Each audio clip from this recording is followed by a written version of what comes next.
大当家的，大当家的，大当家的，我不是故意的，是他们叫我进来的，你信吗？回来，是我让他们把你叫来的，把门带上。哎，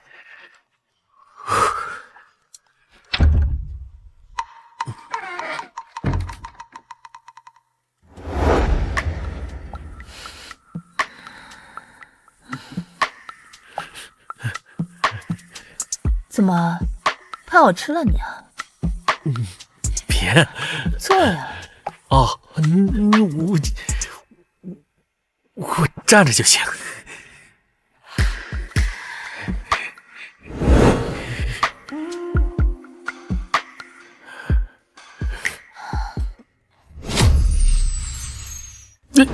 怎么，当了二当家，反倒变得扭扭捏捏了？大当家的有什么吩咐？这个是给你的奖励。我现在虽然是大当家的，但刚刚上位，还有很多人不服气，必定会给我使绊子，所以后续还需要你的帮助。好说，好说，好说。看来比起美色，你更喜欢地位和实实在在的奖励。那是自然的。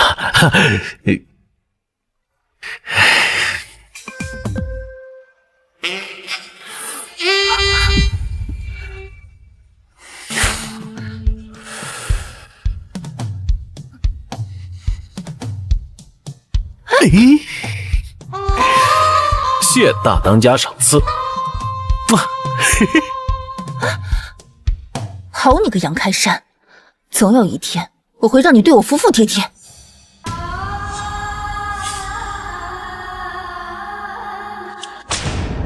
都他妈招子放亮点儿，敢漏掉一粒黄货，我他妈要了你们的命！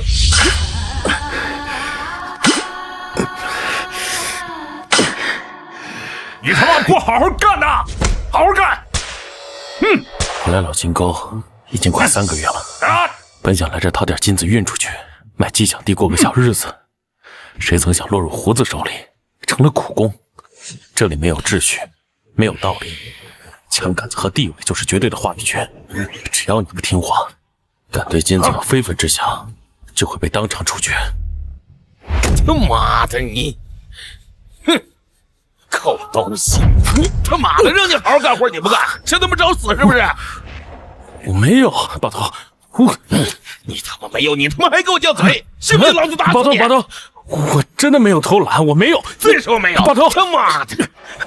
去你妈！出货了，拿来让我称称。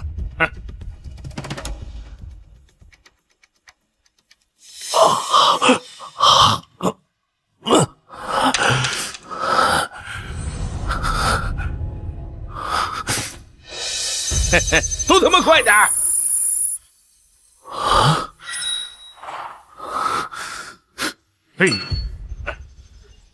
什么情况？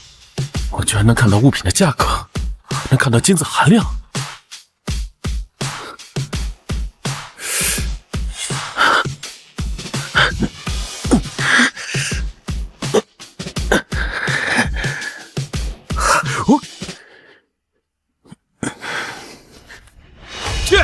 去给我运点金沙回来！哎，好，好，你他妈快点！再不快点，抽死你！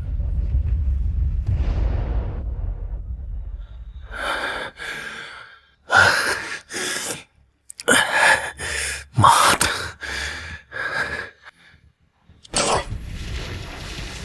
啊！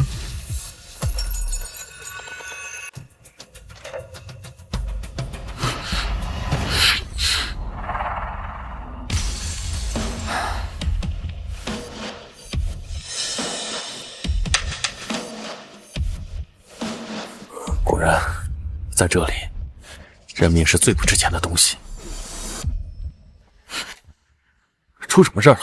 二当家、三当家又不对付了，搁这儿争旷口所有权呢。二当家，玉罗莎，没想到居然是这么个标致的美人，只可惜杀人不眨眼。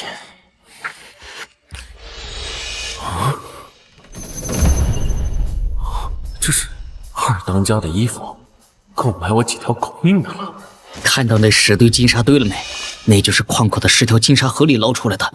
每人呢3次机会，谁能选出含金量最高的那堆，谁就能入这个矿口。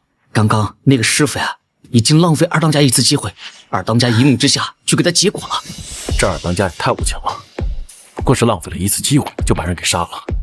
谁都有打眼的时候。没办法，现在是大当家撂瓢把子在即，二当家、3当家正上位的时候。二当家如果输了，这个矿口就归3当家了。二当家输了，不仅输的是矿口，更是他这条命。所以啊，二当家输不起。玉楼上，我们可是说好的，每人3次的出手机会，你已经浪费了1次了。接下来，如果你不能开出高过1斤的金堆，你脚下的这片矿场可就是我镇三江的啦！镇三江旁边的金眼雕是点金火的亲传弟子，第1次就帮镇三江选出了难得一见的金堆。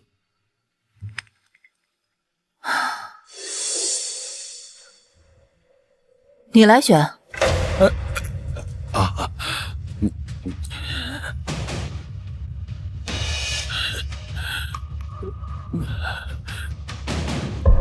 这堆金沙表面是砾石层，混合着细腻的黑沙层，说不准有高金沙含量，我就选6号。要想离开这个暗无天日的矿山，只能引起上位者的注意。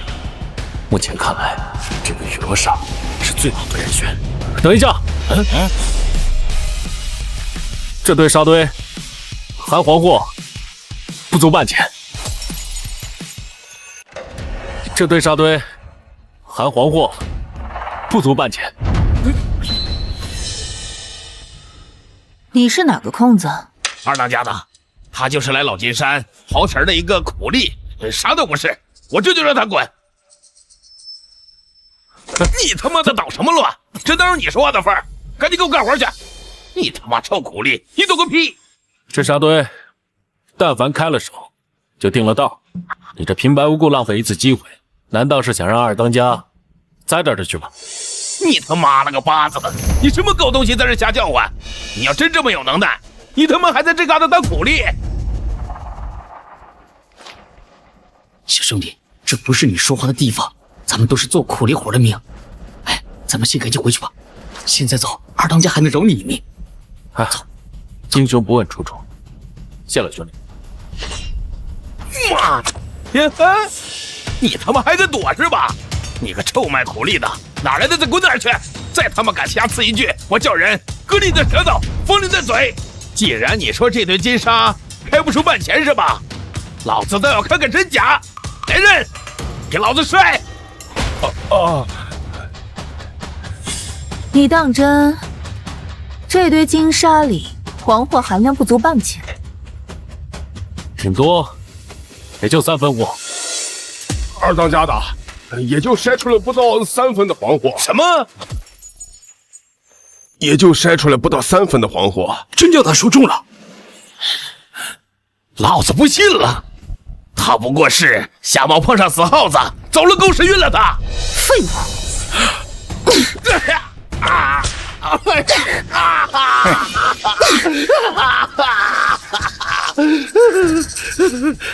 二当家的，我跟你这么多年没有功劳也有苦劳啊，你就再给我1次机会，最后1次机会。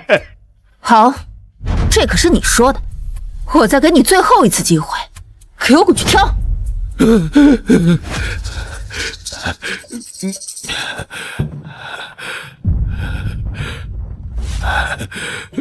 妈了个巴子！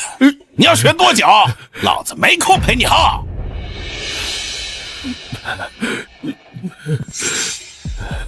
二当家的，如果要让张龙选的话，那可就全完了。你他妈就找死！你叫什么名字？杨开山，我凭什么相信你？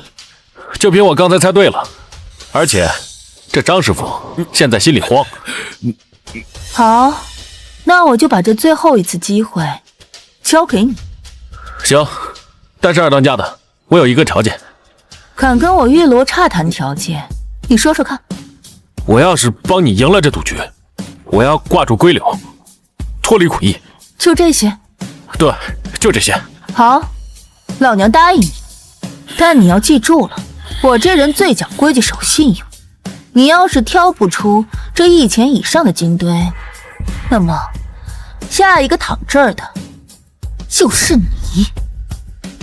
二当家的，你可不能随便相信个公子的话。滚！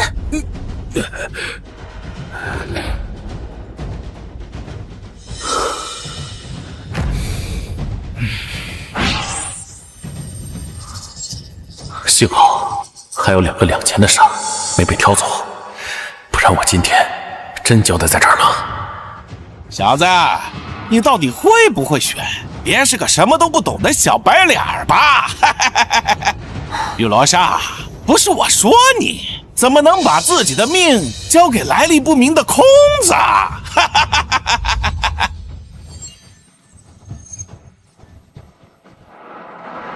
我选2号。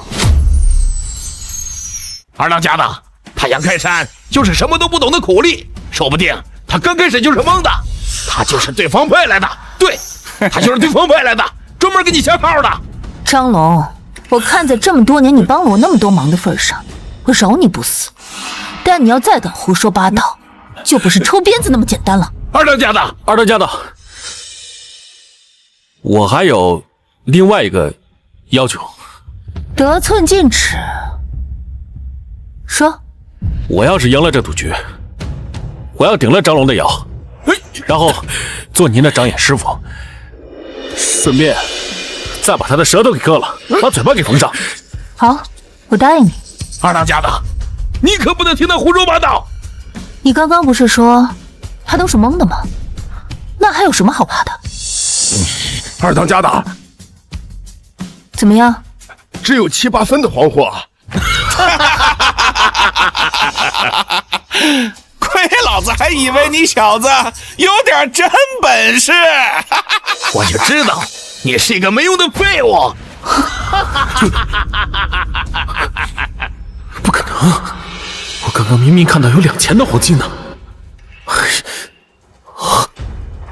我知道了，我知道了，二当家的，让人帮我准备焦炭炉、耐火的粘土干锅，还有一大盆清水。别再说花招了，玉罗刹，这就是你教的人吗？没有人教他愿赌服输吗？二当家的，我要这些东西，自然有我的办法。现在只剩这最后一次机会了，只能豁出去了。给我把焦炭炉和干锅弄上来。是。老三，没有人教你，这黄货缴不了，你就连这点耐心都磨不了。好，我到底要看看你们耍什么花招。哼！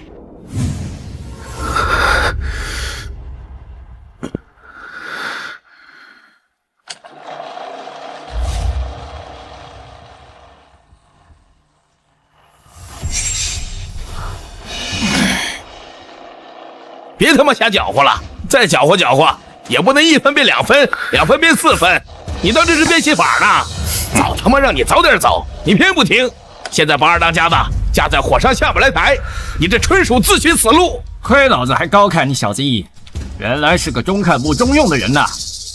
他奶奶的，总不能一直干等，老子再给你最后3分钟，再找不出黄货，就算你玉罗刹输，这么着也不能说我镇三江不公吧？哼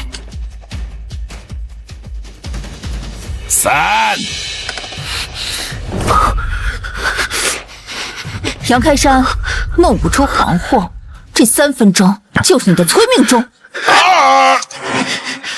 别瞎搅和了，还是赶紧想想留什么遗言吧。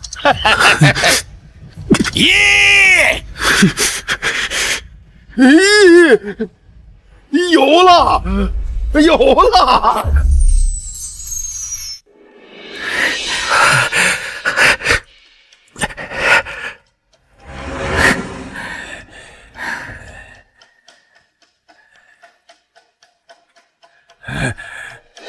2000，真的有2000黄货！好小子，真有你的！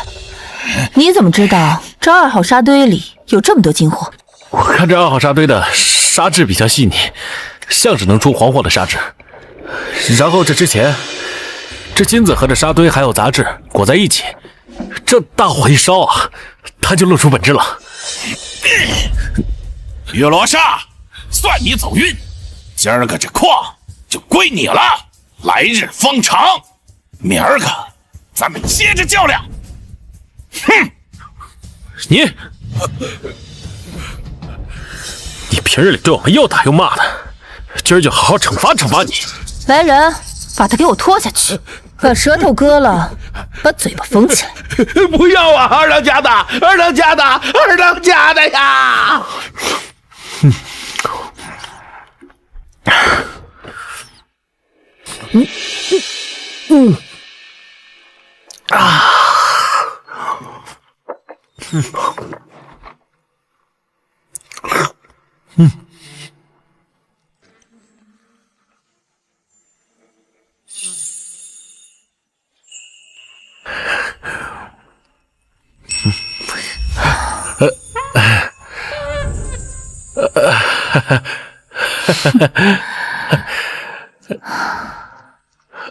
二当家，您这是吃饱喝足了，下一步该干嘛呀？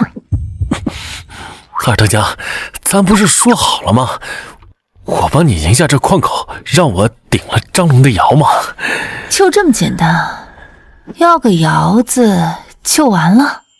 不想再吃点别的？二当家，有话好好说。既然你吃硬不吃软，那老娘就敞开着天窗说亮话。明儿就是大当家的撂瓢把子的日子，要从我和这镇三江里面挑一个人出来继承二龙山。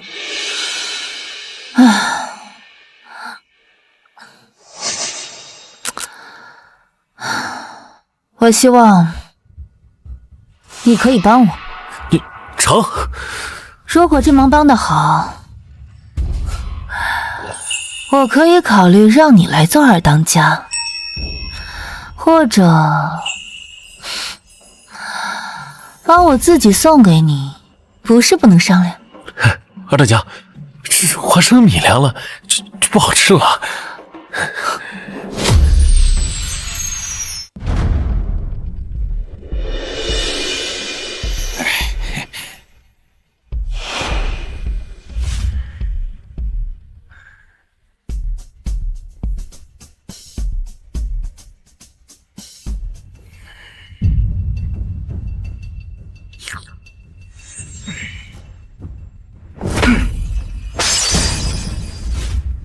从今儿个起，老子我座山雕就撩瓢把子了。恭喜大当家的金盆洗手，撩瓢把子！恭喜大当家的金盆洗手，撩瓢把子！虽然老头子我撂了瓢把子，但是并非不管我们二龙山兄弟们以后的死活。今天我们就把下一任的总瓢把子给选出来吧。是，我们选大当家的无非就3条了。这第一嘛，就是得能来财，说白了就是得让我们兄弟们以后有个活路。这第二是自己个儿得硬，第三那就是能豁得出去性命，不能是个软蛋。大伙说对不对啊？是。好，老二老三，那就开始吧。哎，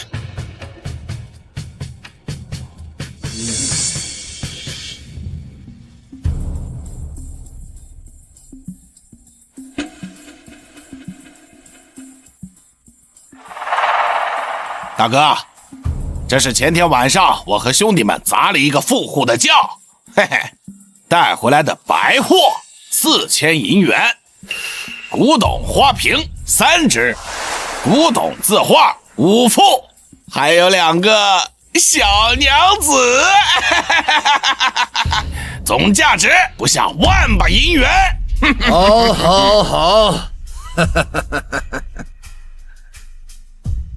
老二，你准备了什么啊？我们二当家为大当家准备歪把子机枪、吴鼎、药品、阿莫西林2箱，还有虎皮袄5件，还有一件神秘礼物，总价值加起来也不下万把银元。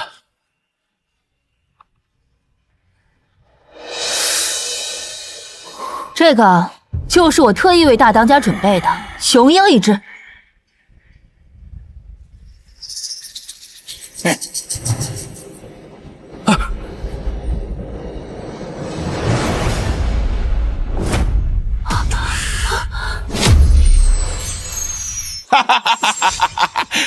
玉罗刹，这就是你准备的东西。枪支和药品我算你勉强过关，但这只死鹰是怎么回事？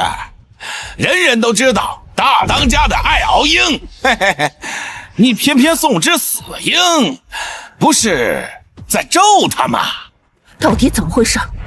这个鹰明明是你一直在看守。二当家的，我一直守着寸步没离，我也不知道怎么回事啊。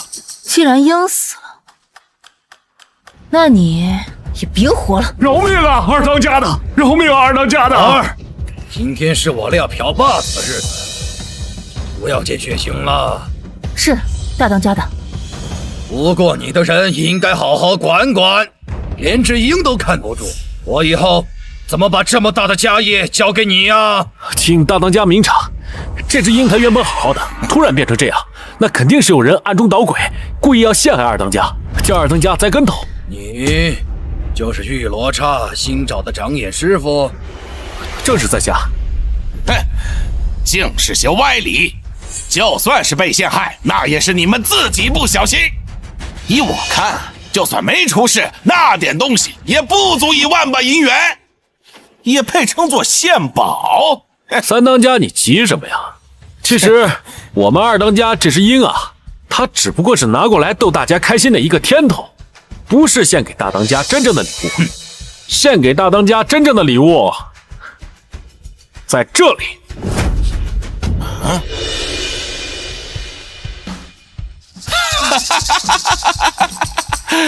我还以为是什么东西，竟然是块破石头。玉罗刹，这就是你的后手？一会儿拿死鹰咒大当家的，一会儿拿块破石头来骗大家，我看你就是在拖延时间吧。三当家，你不懂啊，我们不怪你。但是我手里这块石头啊，可比现场的所有东西都贵。什么？这人疯了吧？也不看看是什么场合。就是，刚进二当家的门，就不知道自己几斤几两啊！一个小小的苦役，沾上了玉罗刹的边儿，被收到门下，就敢到这种场合上来胡咧咧。来人呐，把他给我拖出去！我看谁敢！那是我们的人。够了，老头子我还活着呢。你小子说说，这石头到底是什么来路？这没有你的事儿，大当家的，一切都是我的错，跟他没有关系。你要惩罚，就先惩罚我吧。没看出来你还挺讲情义的。我说要惩罚谁了吗？快说，石头到底是怎么回事？哦，回大当家的，因为我这块是一块含金量极高的狗头金。你随便拿块破石头就说是狗头金，老子我见过狗头金，那都是明光锃亮的黄色，你这块只不过是普通不过的一块破石头。不懂了吧你？大当家的，因为我这块是10包金的狗头金，只要把这石头砸开，它里边就能开出黄货来。给老子拿把锤子来！是。小子，别以为昨儿个走运，今儿个还会继续走运。待会儿要是开不出黄货来，我要你脑袋开花！我镇三江说的，谁都留不住你。赌个彩头嘛，也不是不可以。大当家的，这件事情跟杨开山没有半毛钱关系，要认责任的话，一切冲我来。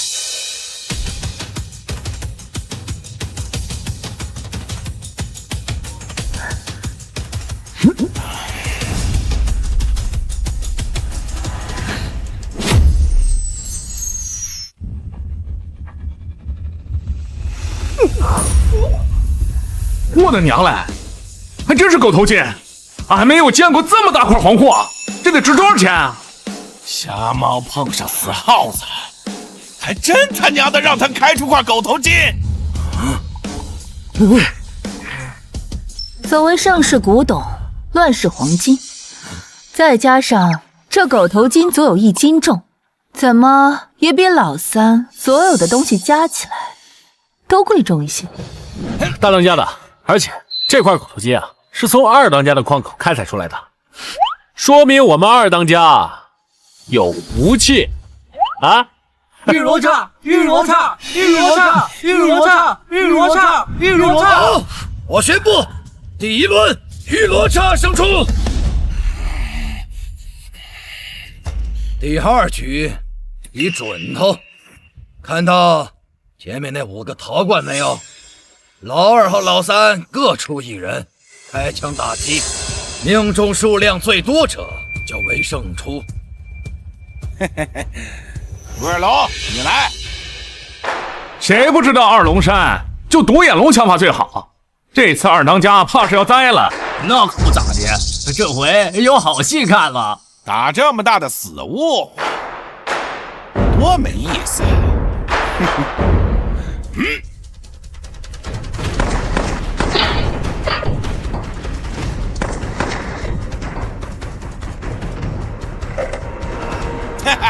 独眼龙，好样的！怎么样，玉罗刹？这下你准备怎么应付啊？二当家的，我来给他颜色瞧瞧。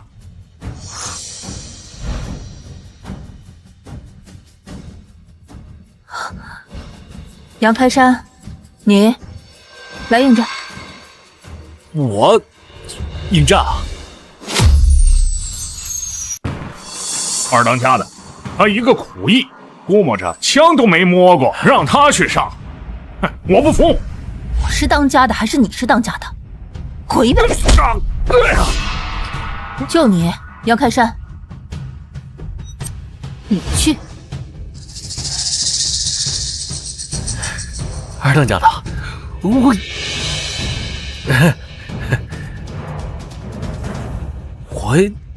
摸石头可以，拿手枪不行啊！少给我废话！我让你去你就去，照做就是。我现在能信任的只有你了。要记住，打枪只有1个要诀，那就是专心。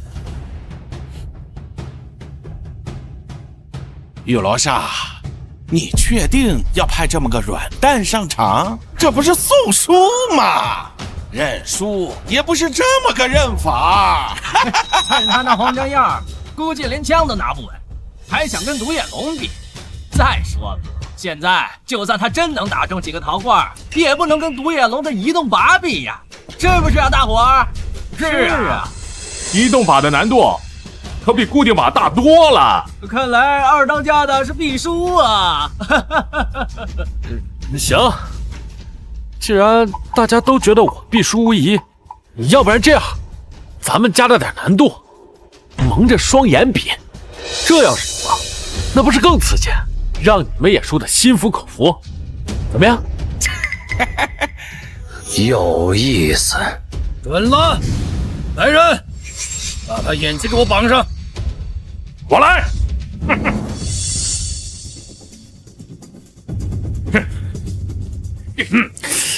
让你小出风头啊！哼，这次让你出个够！干什么呢？嘿，蠢货，反正我有透视眼，绑再厚的布条子都不妨碍我看东西。专心，专心，一定要专心。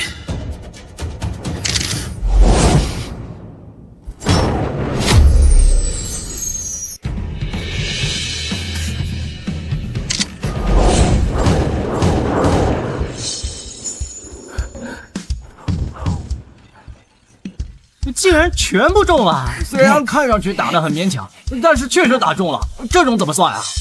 杨开山勉强命中5枚，刚才独眼龙也命中5枚，这一局就算打个平手吧。大当家的，独眼龙打的是飞起的铜钱，他打的是固定的陶罐，难度天差地别，怎么能算平手？要论不同，不如这样：如果独眼龙能像杨开山那样打中5枚铜钱，我玉罗刹心服口服，愿赌服输。要是做不到，老三，你就不要在这里跟我逼逼赖赖。好你个玉罗刹，竟敢当众羞辱我，那我就跟你赌赌命！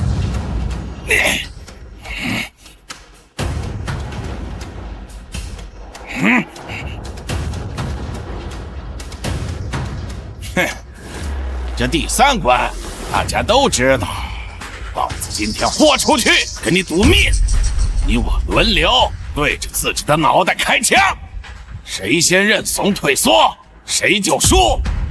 有本事你就接下这把枪。好，赌就赌，不敢赌是孙子。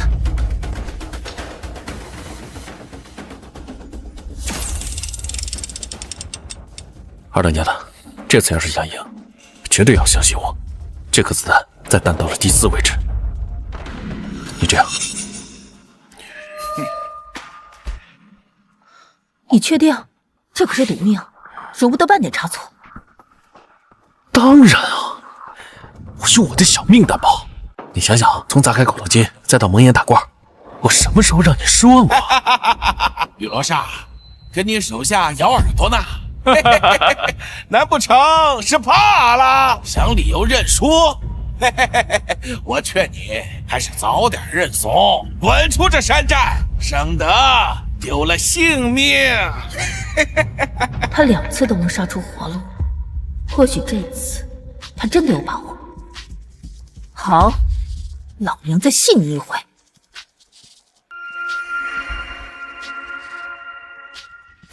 老天爷呀！二当家的真的要开枪啊！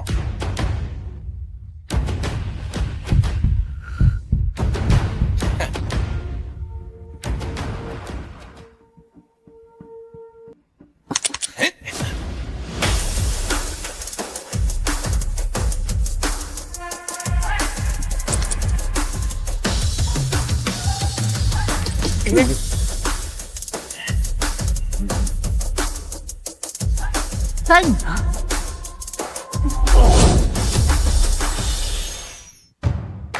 该你了，老三，你怕不是手软腿软了吧？放你娘的屁！谁害怕了？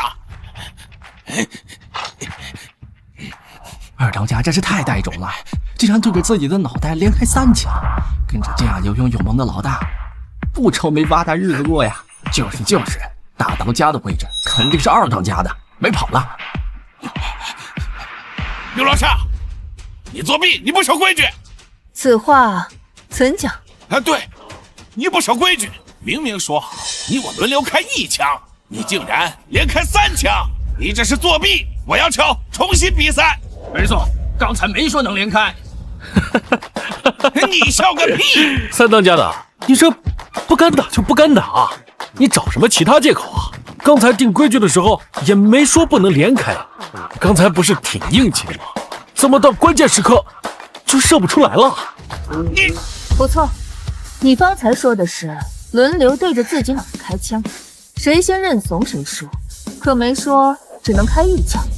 我可没有不守规矩，倒是你现在不敢开枪了，怕是找借口给自己脱身吧？你这是狡辩，钻空子！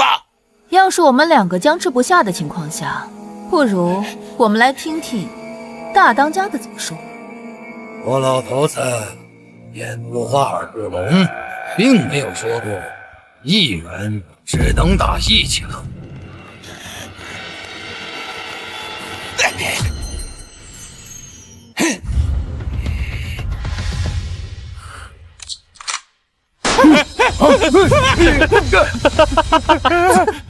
走火了！老子不抢大当家的位置了，还不行吗？不抢了还不行吗？玉罗刹，玉罗刹，玉罗刹！好，从现在开始，玉罗刹就是我们二龙山的大当家。大当家的，大当家的，大当家的，我不是故意的，是他们叫我进来的，你信吗？回来，是我让他们把你叫来的，把门带上。哎，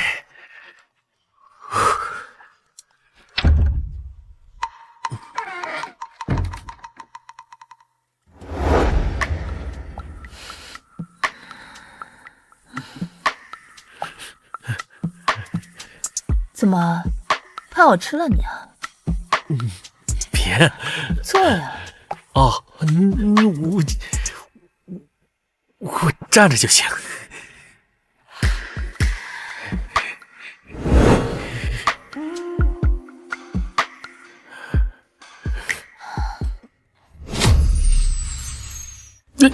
怎么，当了二当家，反倒变得扭扭捏捏了？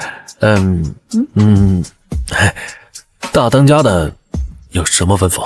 这个是给你的奖励。我现在虽然是大当家的，但刚刚上位，还有很多人不服气，必定会给我使绊子，所以后续还需要你的帮助。好说，好说，好说。看来比起美色，你更喜欢地位和实实在在的奖励。那是自然的。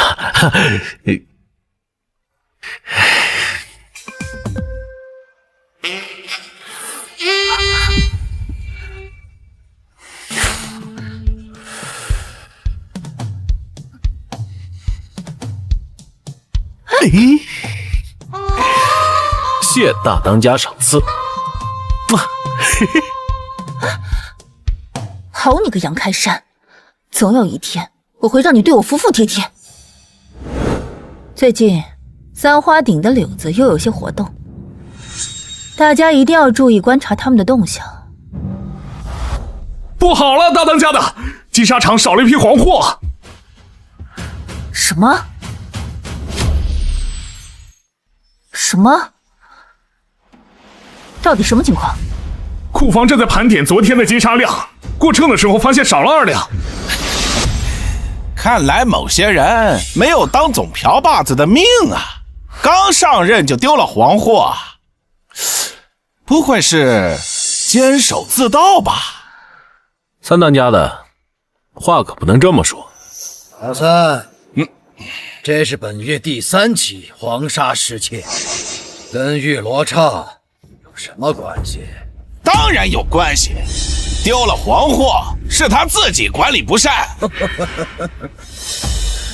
那你的意思是说，之前的黄货失窃，我也得负责任啦？老当家的，你不能这么偏袒他玉罗刹，不然别人还以为他这个总瓢把子之位得来的有问题。你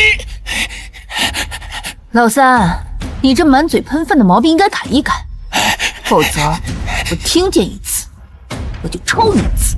玉罗刹，你他娘的抓不到偷黄货的贼，就拿我撒气，我不服！向来总瓢把子之位都是有能者居之，如果新任总瓢把子连个贼都抓不住，恐怕不能服众吧？哦，那你们想怎么办？今天之内，你要是抓不到贼和贼赃，就要退位让贤。今天之内，你要是抓不到贼和贼赃，就要退位让贤。东漂把子侍卫，不可儿戏。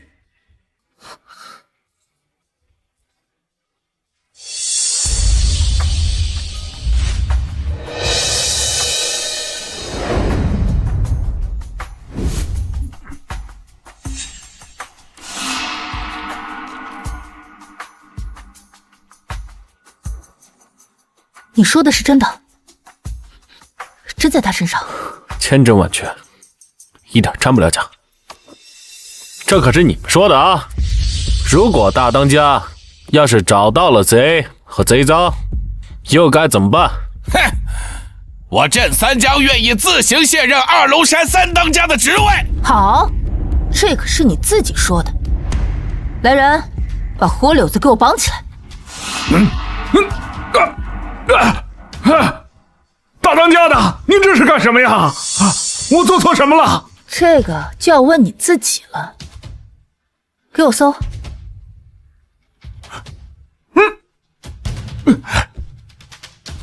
回大当家的，什么都没搜到。怎么可能？这怎么回事？怎么什么也没有？大当家的，你可冤枉死我了！我对你忠心不二，怎么会去偷黄货呢？你干嘛？大当家都没有定我的罪，你凭什么杀我？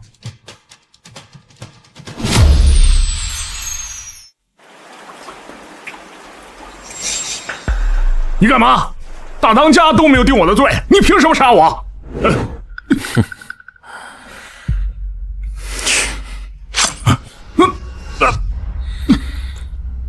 胡柳子，腿上的伤怎么回事？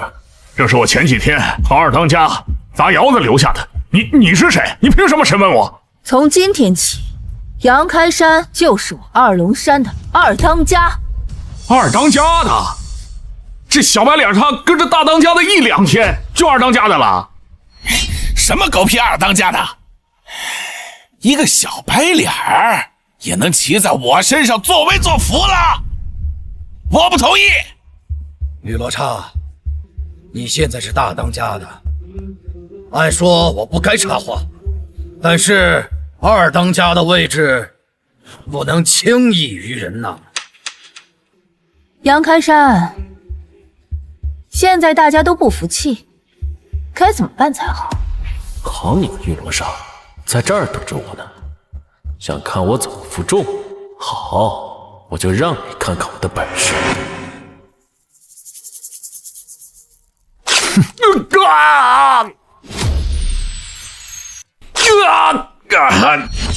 你小子干什么？凭什么胡乱伤人？就是胡溜子的事儿还没做实，怎么就动刀子了？这样的人根本就不配做我们二当家。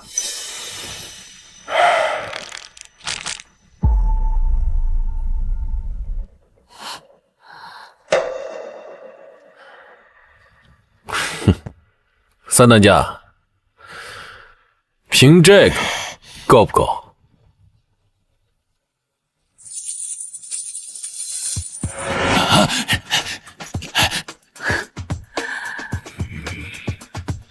现在你还有什么好说的？敢偷运黄货者，杀无赦！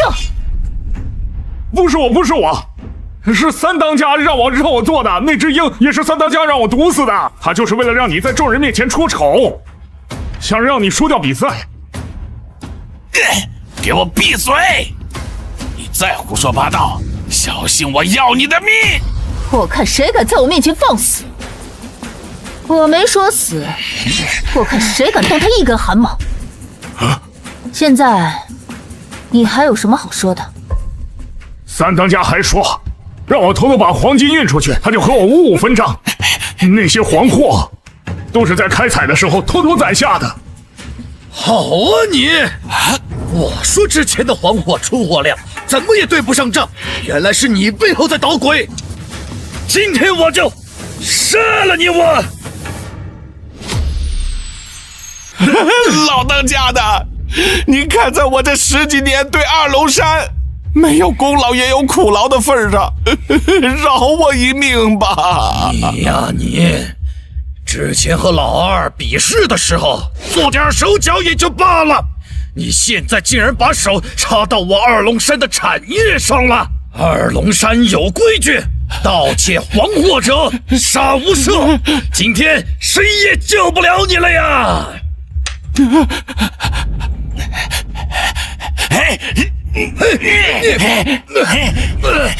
你干什么？镇三江，你干什么？把老当家的放了！放了这老东西，你会放过我吗？好，你把老当家的放了，我饶你不死。玉罗刹，我还不了解你。只要我放了这老东西，等着我的只有死。甄三江，老子看错了你！少废话，老不死的，你有什么资格教训我？还不是你偏袒玉罗刹，还把总瓢把子的位置传给他。三当家的，刚才我不是故意把你撂出来的，我也实在没办法，你不会丢下我吧？我当然不会丢下你。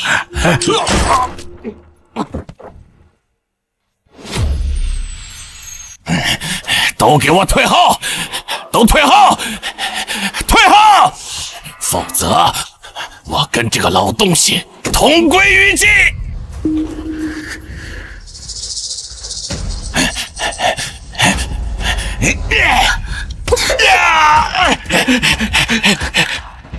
可恶！放虎归山，必成大患。把这里收拾一下，放话出去，这3山5岭，谁敢收留这镇三江，就是和我二龙山作对。是，都好好干啊！别给我偷懒！你怎么不给我好好干呢？呀，呀！住手！啊！大当家的，二当家的，大当家的，作为二龙山的二当家，我能不能替这些工人说句话？当然可以。我希望我们二龙山以后不会再发生打骂工人以及克扣他们工资和吃食的情况。好，以后就按照二当家说的办。谢谢大当家的，谢谢二当家的。大当家的，三花地的南霸天来了。什么？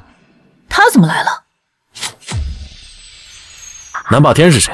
在二龙山北面20里外的三花顶上，南霸天是三花顶上另一股溜子，翡翠矿产丰富，但一直想吞并二龙山的势力和经脉。这次来恐怕没安什么好心。走，你随我去会会。好。大当家到！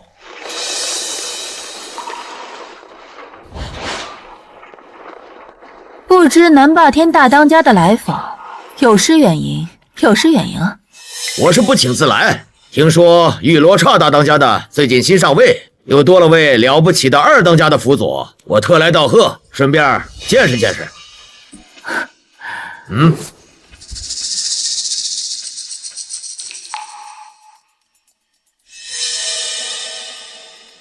大当家的客气了，人来就行了，还带什么贺礼啊？大当家的，这件礼物价值不菲，是我三花鼎带着诚意送给二龙山的礼物，还希望大当家的亲自揭开。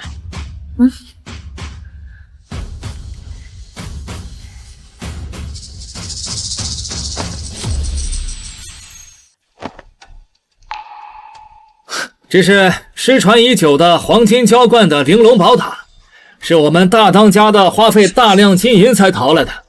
这座玲珑宝塔据传天衣无缝，内藏有玄奘法师的舍利子，无比昂贵。仿制玲珑宝塔，价值5块银元。玉罗刹，挡开天窗说亮话，我三花鼎带着诚意来和二龙山谈合作的。如果你收下这个礼物，我们两家化干戈为玉帛；如果你不收下，我南霸天从此不再踏入二龙山。这下大当家的被架住了，不收礼物是和三花鼎作对，但拿一个不知真假的塔就堵住大当家的嘴，也太丢人了。是，南霸天这招真阴毒。南霸天大当家，这俗话说，冤家宜解不宜结呀。我们大当家完全可以收下这个宝塔作为献礼，但是你说我们家大当家的要是收一个仿制宝塔做献礼的话，是不是有点欺人太甚？你他妈的就是杨开山吧？我知道你是做苦役出身的，翻身做了二龙山的二当家，够厉害。但是你凭什么说他是假的？就是，我们好心好意过来求和，你们二龙山就是这么待客的吗？这尊宝塔乃是唐永辉3年所制，你竟然说它是假的，这简直就是在打我们大当家的脸！玉罗刹大当家的，你就这样管理手下的吗？也太不识趣儿了。退。大当家，我说把枪放下。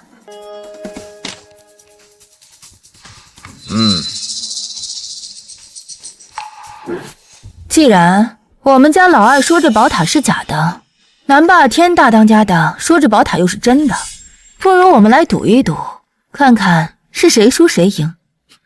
恰好我们这来了一个老朝奉，让他来给我们长长眼。赌就赌，赌什么？我当然是相信我们二当家的，如果这宝塔是假的，我要你们三花鼎一半的开采权。口气不小。如果你输了，我要你二龙山金脉的一半开采权，还有杨开山这小子的眼珠子，这是不是很合理啊？你怎么说？你喜欢单眼皮，合理。来人，把那个老朝奉给我带上来。是。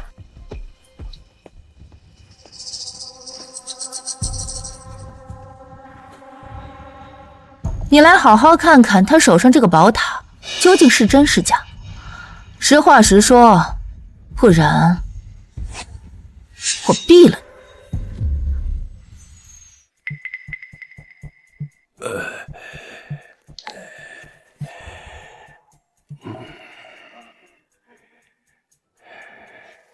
你个老木咔嚓的东西，你看好了没？回禀两位大当家的，这尊宝塔，观其形，嗅其味，触其表，都是真真实实的真货。我就说是真的吧，你还不信？非要赔上你一半的开采权和这小子的一双眼睛才够。真的是真货，我老朝奉半辈子在柜台前忙活，打眼的次数不会超过5回。你怎么说？这东西是假的，不可能真。他妈的，不到黄河不死心是吧？我花了大价钱买的，怎么可能是假的？老朝奉，还有没有其他的鉴别方法？你若不信，可以拿小刀刮一刮塔壁，假的锈色单一，鲜艳，且流于表面，疏松，容易脱落；真的，则锈色多彩，侵入塔壁，不易脱落。行。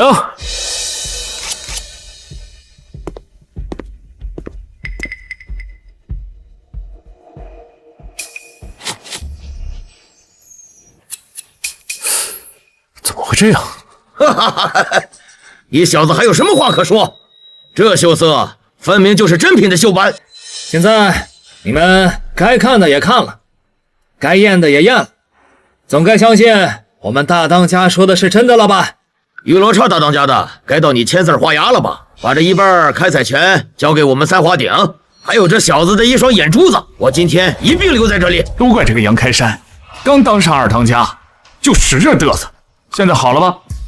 不仅害得在二龙山失去一脉金脉，还要自己搭上一双眼，真是伤敌1000自损800。可不咋的，我可不是一个瞎子当二当家的。谁说不是呢？都是大当家的太宠二当家了。这里没有你们嚼舌根的份儿，要想活着就给我闭嘴。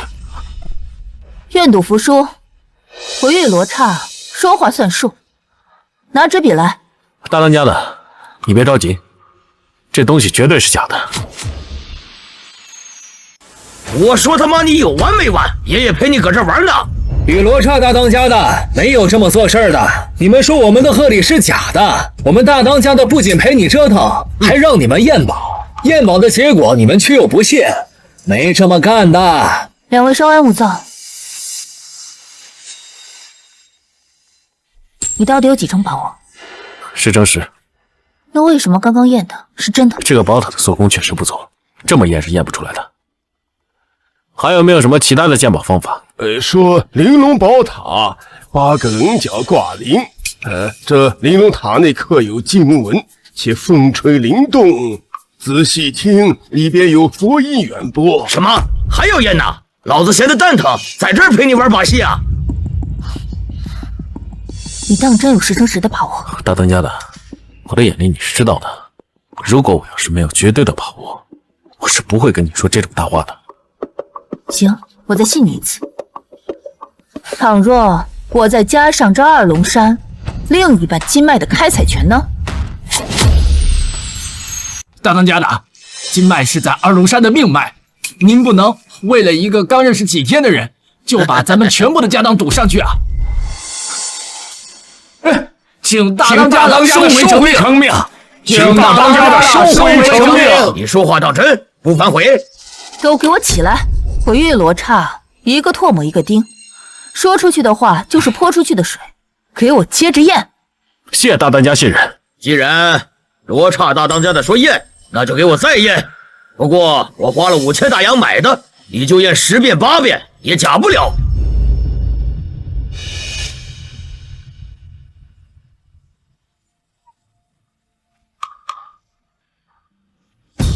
诸位当家的，这铃铛内确有经文雕刻，这就真一半了。接着验，让你们大当家的心服口服。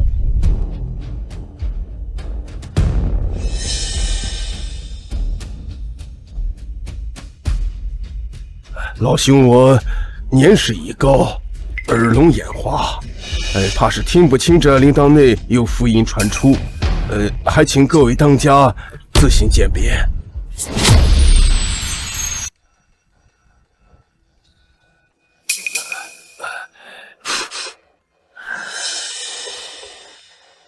好像有，又好像没有。这怎么算？不过，这铃铛能传出福音，也只是后人人为制造传奇，不一定是真的。那就是半真半假喽。这塔里边刻的经文是切切实实的吧？怎么想耍赖啊？玉罗刹，赶紧签字画押，把你的所有权转让给老子，还有这小子一双眼睛珠子，我今天一定带走。现在还没有确认这个宝塔的真伪，我凭什么签字？你他妈耍赖！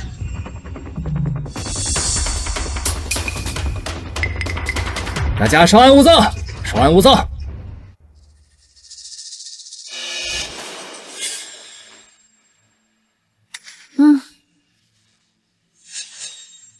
那现在怎么说？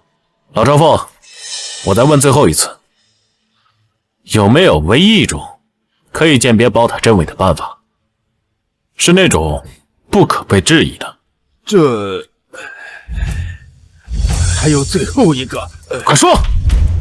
这玲珑佛塔内藏有玄奘法师圆寂时的舍利子，这颗舍利子在世间独一无二。倘若打破这玲珑宝塔里面有舍利子，则证明是真塔；反之，你他妈不想活了！你他妈不想活了！老子花了5000大洋啊，让我砸了陪你玩啊！活腻歪了！大当家的，救我呀！我是实话实说呀！小子，你敢动我的宝塔，老子扒了你的皮！到现在这一步，看来也没有更好的办法。那我们就按老朝奉的办法，把这个塔砸了，看看里边有没有舍利子。如果没有舍利子的话，你们三花鼎留下一半的开采权；如果要是有舍利子，我们二龙山答应你的金矿少不了。至于我的脑袋，不用你亲自动手，自己崩了我自己，把我的脑袋摘下来给你当球体！操你奶奶！玉罗刹，你这人摔了我的宝塔，我要他偿命！太过分了！你们真是太过分了！你们好心好意来求和，你们却这样对我们！从今天开始，我们三花鼎和二龙山势不两立。你们别着急啊，睁大眼睛好好看，看看这里边有没有舍利的影子。来来来，快好好检查检查。你个老东西，说是不是被他们收买了？故意说什么舍利子来陷害我们大当家的，我看你是活腻歪了！啊，稍安勿躁，稍安勿躁。输了就输了，拿一个老骨头撒气，算什么本事？南霸天大当家，今儿你是带不走我这脑袋了啊！但是咱们这赌约可说得明明白白，这里边没有舍利子，你们三花鼎今儿得留下来一半的开采权。不可，大当家的，那是三花鼎一半的命啊！民国2年制，什么？这他妈敢骗我！这笔账我记下了。南霸天愿赌服输嘛，哼，这是道上的规矩。如果你想耍赖也行，除非过我玉罗刹这一关。我今天让你三花鼎的人一个都别想走出这二龙山。哼！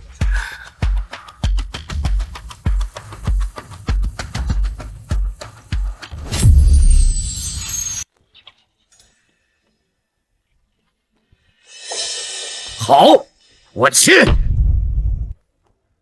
哼！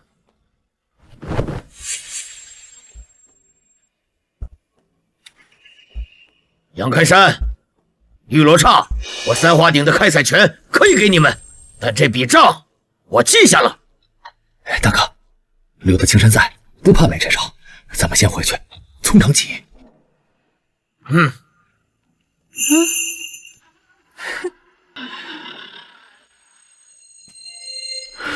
行了，都退下吧。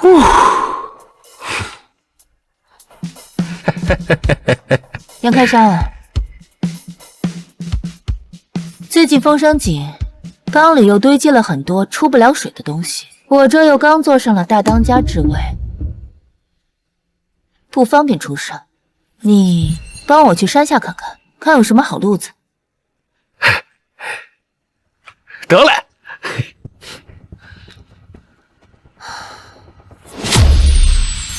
听说品真阁是由洋人出资的典当，交易时只看货物，不问来由。我先用手里的东西探探路，如果没问题的话，以后二龙山的宝物都可以从这里出手。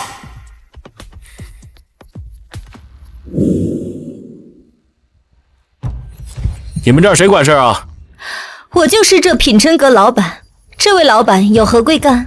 来品真阁自然是有东西要当。我品真阁规矩，货真价实，价高者得，不问来路，但也绝对不收假货。行，那就劳烦老板和掌柜的帮我看看这货能给个什么价。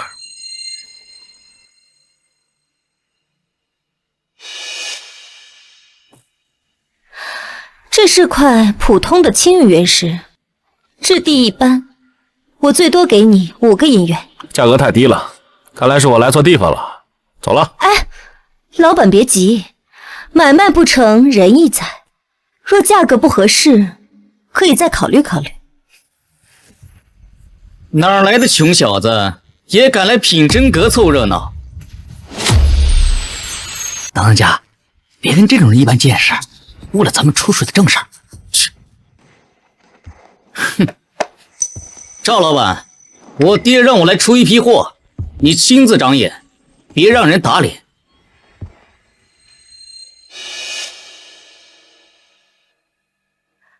老板，方才呢是我看走了眼，那块原石虽不起眼，但内里是沁色籽料，质地温润，我给你10个银元，如何？成交。就这破石头也值得赵老板亲自费心思，看来这品真阁也不过如此啊。看看我这货，前朝宫廷物件，比他那破石头值钱100倍。给我出个公道价。这可是前朝康熙年间的青金石串珠，宫里流出的珍品，我爹可是费了好大功夫才弄来的，少了500银元，免谈。南少当家的，恕我直言，这串手串是仿制品，真品青金石色泽浓艳，质地温润，且珠体圆润，绳结规整。而你这串手串，质地粗糙，绳结杂乱，最多值80银元。你胡说八道！这明明是真品，你故意压价，是不是看不起我南家，看不起我三华鼎？想黑吃黑呀！人赵老板说的没错，你这手串啊，确实是仿制的。这青花石用料不足，而且这纹路杂乱。再说了，这上面也没有前朝宫廷的包浆啊。你算什么东西？也敢在这里妄加评论？我看你就是故意跟我作对。你他妈知道我是谁吗？我只是实话实说。你要不相信我呢，你大可以找个人再看看，免得在这儿闹笑话啊。南少当家的，你若是觉得价格不合适，可以再考虑考虑。我品真阁绝不强买强卖。好啊，我知道，你就是想黑吃黑。不是你是不是个爷们儿啊？买卖自由，你要是不卖的话，赶紧走。好啊，我知道，你们俩是一伙的，勾搭在一起黑吃黑。少当家的，说话要讲究公道。我与这位先生素不相识。有病！你给我站住！有种别走，咱们比划比划。我可没工夫跟你在这胡闹啊！不敢比划，我看你就是个胆小鬼，只会嘴上逞强。今天你要么给我道歉，要么就别怪我不客气。南少当家的，品真阁内禁止动刀，还请你放下武器，否则我只能请你出去。你们都黑吃黑了，还不允许我动刀动枪？行，既然你要故意找事儿，那小爷我就陪你赌一把。咱们验上一件宝物的真假，如果你要是输了，就给赵老板道歉，以后不准在这儿胡搅蛮缠。如果我要是输了呢，我就跪到地上给你磕仨头，从此之后不再踏入品真阁半步。好，一言为定。你有什么宝贝，尽管拿出来。那就劳烦少当家看看我手里的这个翡翠杯，它是不是明朝永乐年间的真品？赌就赌，这杯子釉色这么好，一看就是永乐真品。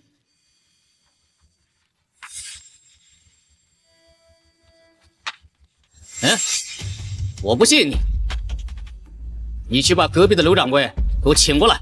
是。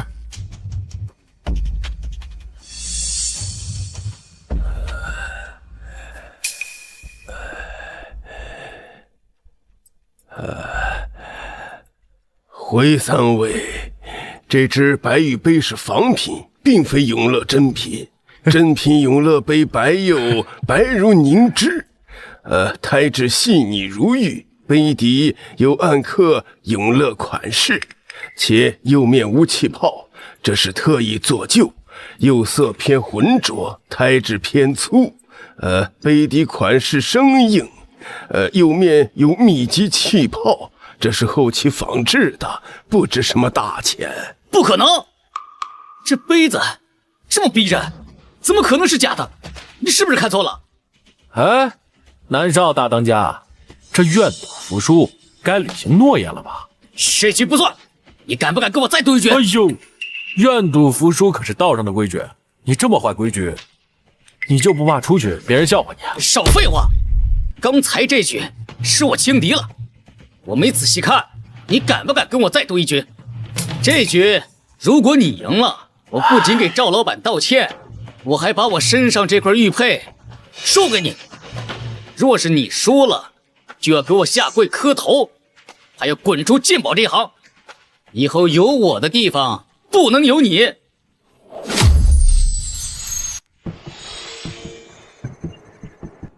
这都是真实的下血本啊！二位可看见了？人少东家非要送我礼，我要是不收的话，岂不是太不识抬举了？赌约我接了，说吧，赌什么？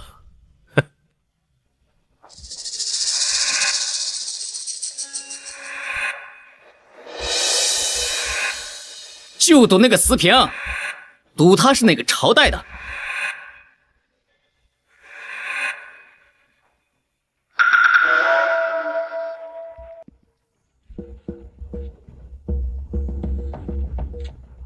掌柜的不许开口，让这穷小子自己说。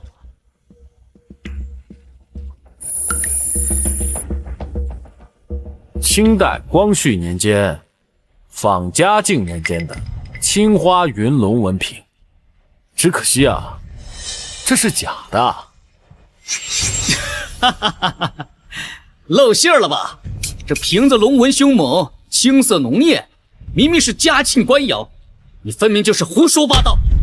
嘉靖年间的青花云龙纹瓶，用的是回青料，而且啊，色泽呢是蓝中透着紫，但是你再看这瓶子呢，它色泽蓝中带点灰。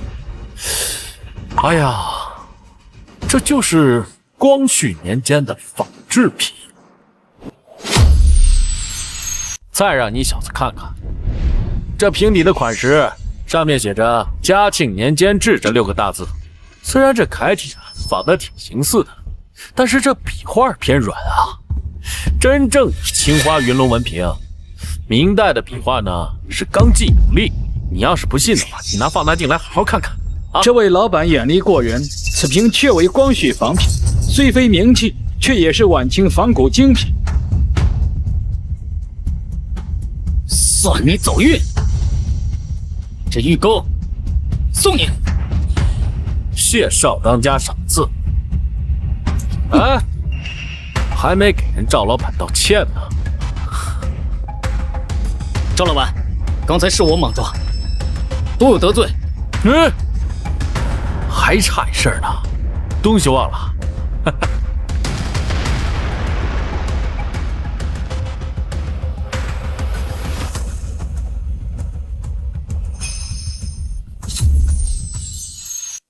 年纪不大，脾气倒不小。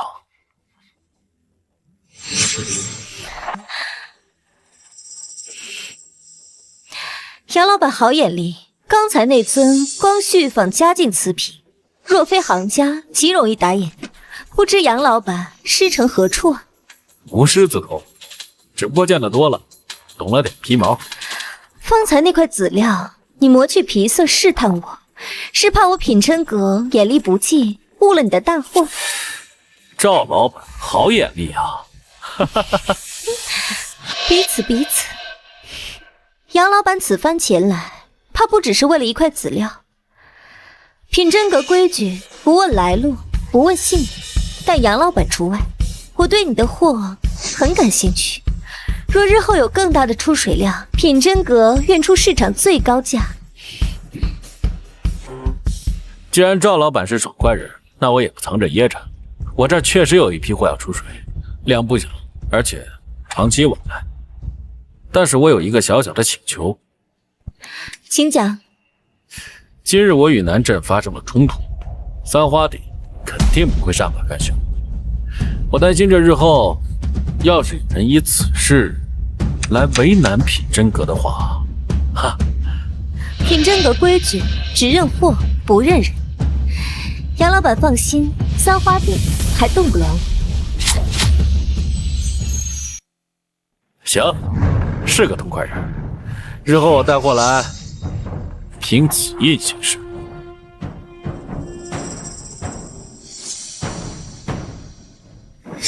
一言为定。一言为定。办完今天的事儿，我刚好回家一趟，在你店里挑2件东西。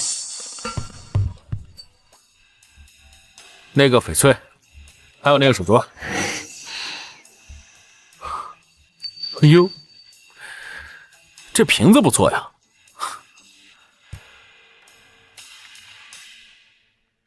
赵老板，还有这瓶啊，一会儿一并给我带走。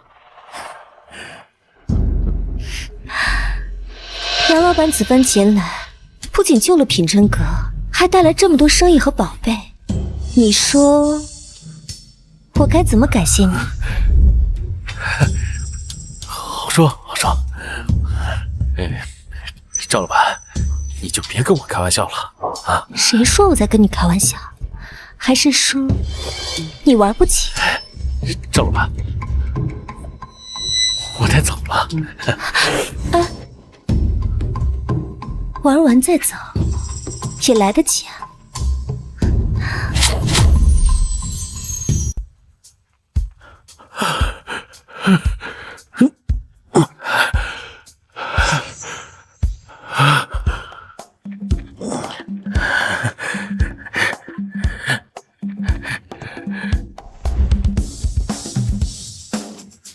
想不到短短2、3天，我杨开山就从一个小小的苦力变成了二龙山的二当家，不仅手握权力，还赚得盆满钵满。也该回家孝敬二人了，让他们放心。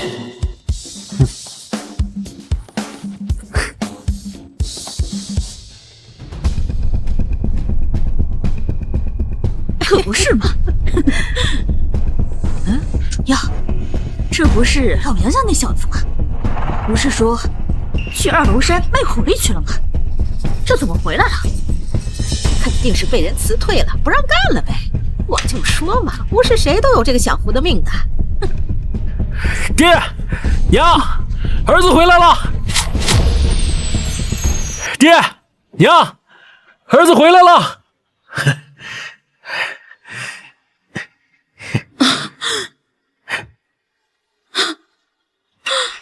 开山，真的是你回来了。娘，让你担心了，儿子不孝。回来就好，回来就好。你爹还在屋里呢，走，快回屋吧。哎呦，这不是老杨家那小子吗？听说去二龙山淘金回来了，这是发了大财回来的吧？啊，这就是挣了点辛苦钱，发什么财啊？辛苦钱？我可听说那二龙山的胡子呀，可凶得很，去10个人有9个都回不来。你这全虚全稳的回来，莫不是压根就没进山吧？周婶，您说笑了。我这要是没进山的话，我这3月吃啥喝啥呀？那谁知道呢？说不定啊，在哪个犄角旮旯躲着，这混不下去了才回来呢。行。哟，这是带回来什么宝贝呀？让老婆子开开眼，我看看这淘金淘回来什么宝贝。怎么，周婶想看呢？怎么看不得呀？说不定是从哪个破烂摊子上淘出来的宝贝，出门面的吧？芳芳，你说话别问题。你胡说什么？我儿子清清白白的，从来不会干那种偷鸡摸狗的事儿。是，哎呦，我又没说他坑蒙拐骗，你急什么？行，看，都是街里街坊的，有什么看不了的？哎呀，这是一点心意，孝敬我娘的。哎呦，我当是什么好东西？这不就是染了色的石头，绿了吧唧的？咱们街上啊，5毛钱买3串。老杨家的，你可别让你儿子给骗了呀！这什么翡翠呀，分明就是玻璃碴子。开山，这娘，您放心，这东西是真的。真的？你说是真的就是真的，我还是王后娘娘呢。有本事找个人来看看。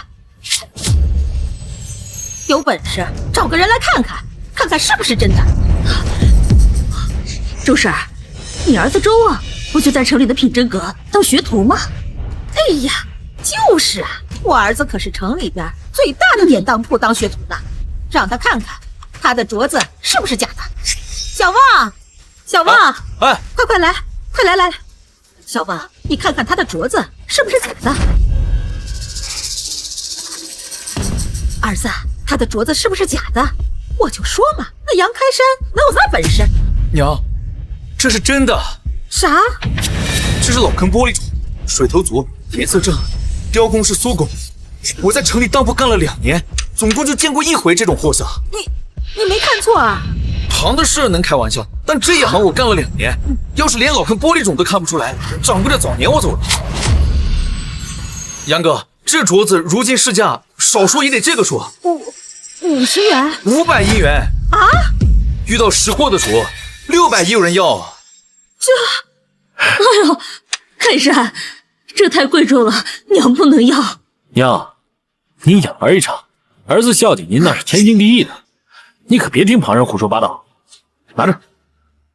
杨哥，容我多嘴问一句，您这镯子是哪儿来的呀？自然是正经来路啊。怎么，周老弟有话要说？不瞒杨哥，我在品真阁当学徒，时常听来往的客人说各路两字的动静。前几天我听二龙山的一个兄弟说，二龙山丢了一批黄货和一些值钱的物件，大当家正暗地里追查呢。这镯子成色太好，还是老坑玻璃种的，这万一……我就说嘛，一个穷小子到二龙山3个月就能挣回500银元的镯子，这钱呀，说不定就是从二龙山收回来的。你胡说什么？我们家开山清清白白，从来不会干那些偷鸡摸狗的事儿。清白？那他哪来的钱买这么贵的东西？潘中婶，饭可以乱吃，话不能乱说。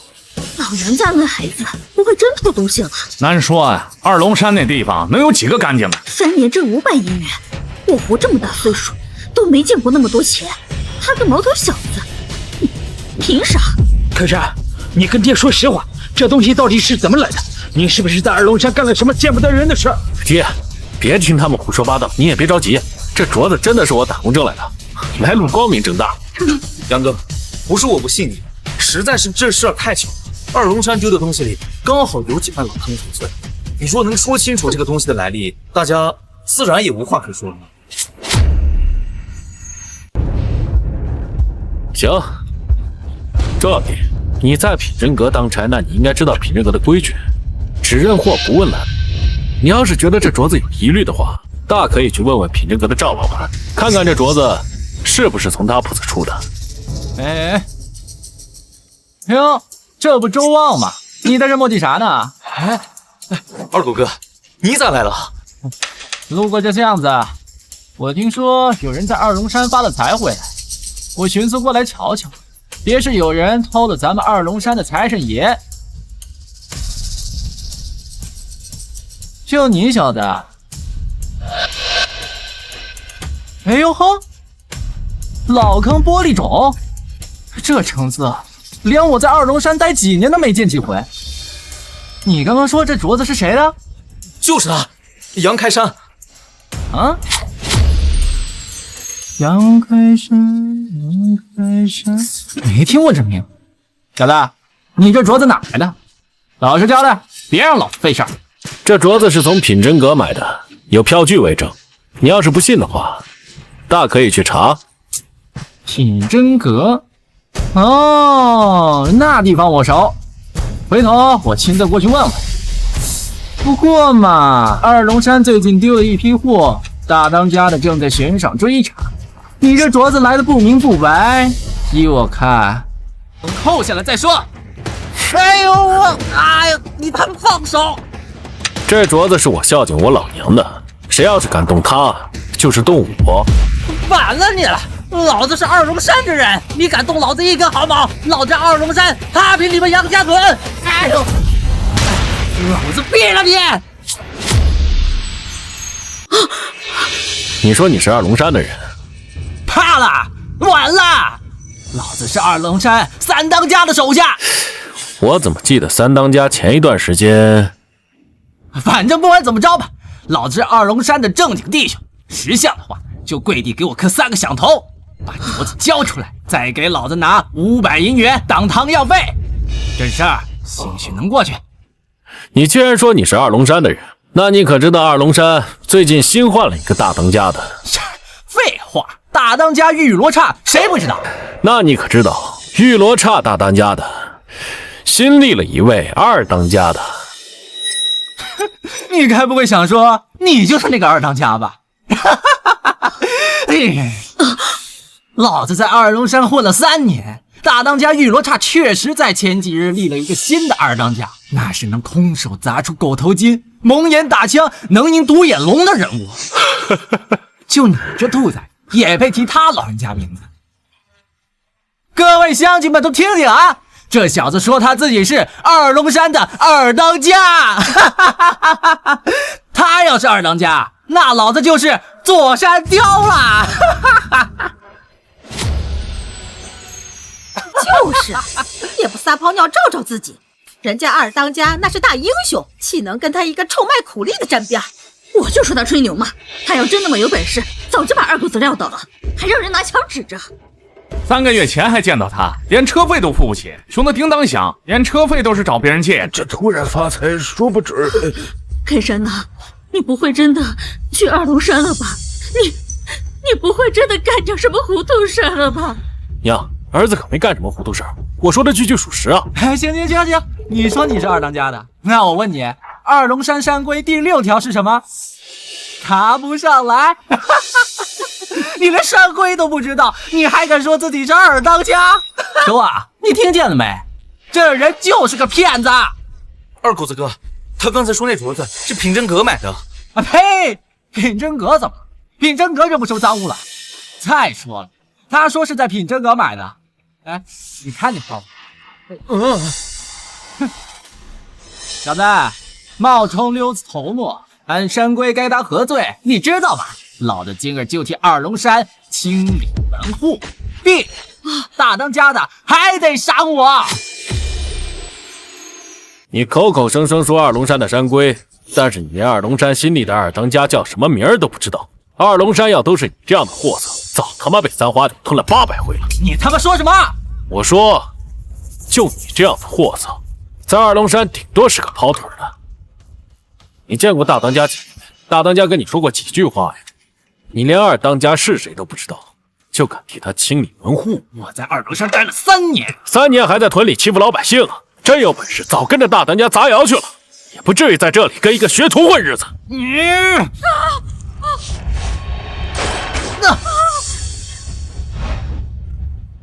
我们二龙山的人什么时候学会拿着枪指着老百姓了？大当家的杨开山，你自己来探亲，为什么不跟我说一下，害老娘好找？大当家的，我才离开了不到半日，半日也是久。二当家的，什么？他真是二当家的？不是，你怎么知道我在这儿？你从品真阁出来就奔这条道，用脚趾头都能猜到。有长进啊！幸好我来了。刚才是谁说的？我们二当家的是臭卖苦力的。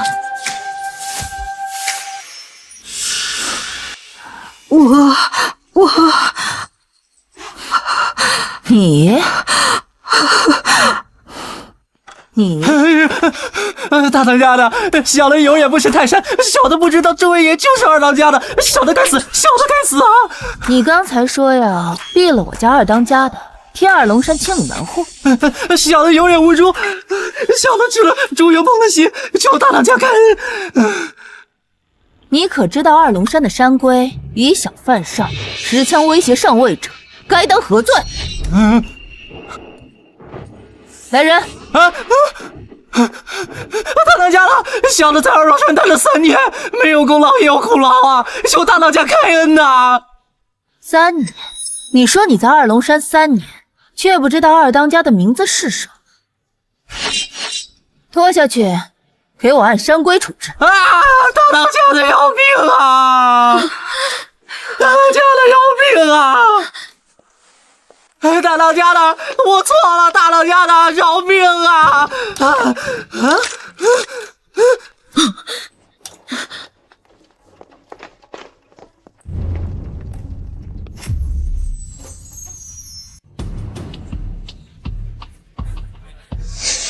你是品真阁的学徒？是。你说二龙山丢了东西，怀疑我家二当家？我也是听二狗子说的。二龙山近日确实在追查失误，但丢的是镇三江叛逃时卷走私货，与我二当家何干？你连这赃物是什么都没有弄清楚，就敢光天化日之下指责我二龙山的二当家？你品真阁的学徒就是这么给人长眼的？大当家的，这个周望呢，也是受人蒙蔽，没有故意要陷害我的意思啊。你倒是好心。周望在品真阁就职，而且我们以后得跟品真阁经常来往，这不看僧面，你看佛面吗？啊？周望，今日有二当家替你说话，我不追究。你要知道，品真阁的规矩从来是只认货物，不问来历。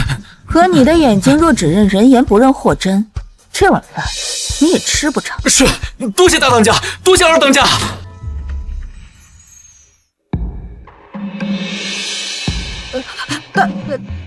大当家的，你是这屯子的？是的。刚才你说二龙山丢了东西，是我二当家偷的，还说他的镯子是玻璃渣子。开山，我杨二当家的，我老糊涂了，我这张臭嘴，我乱嚼舌根，杨二当家的，对不起。行了，周婶，以后注意点啊，这平时邻里邻居，以后别这么说了，我也不想声张太大啊。周老弟，还有你，以后凡事不知道多问一句，别学人家瞎说啊，多看看货本身。是，多谢杨哥指点。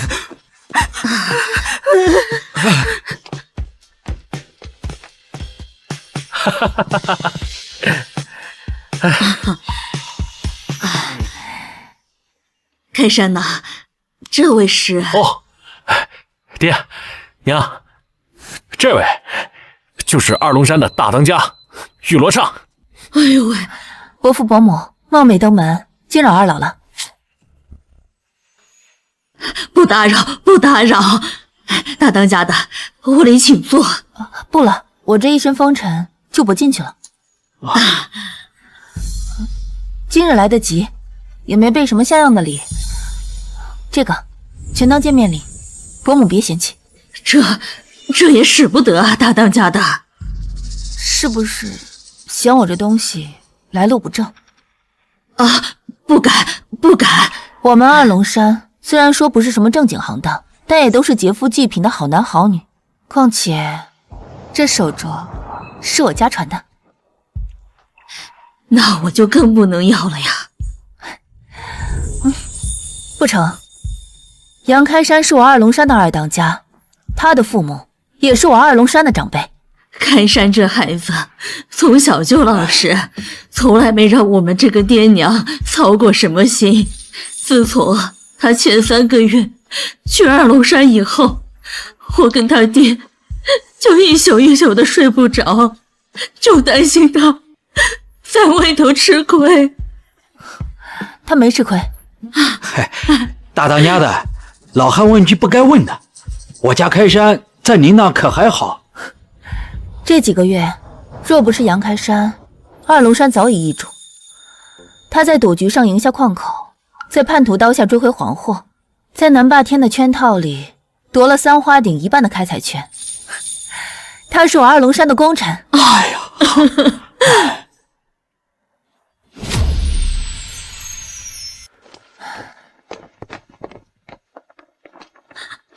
儿啊，出门在外要好好保重身体，千万别逞强啊！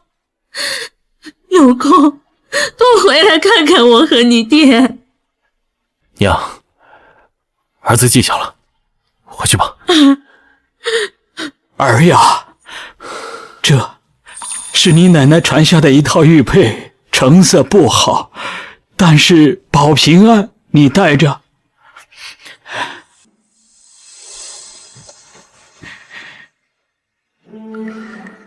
别说了，走吧。伯父伯母，改日得闲再来探望。好。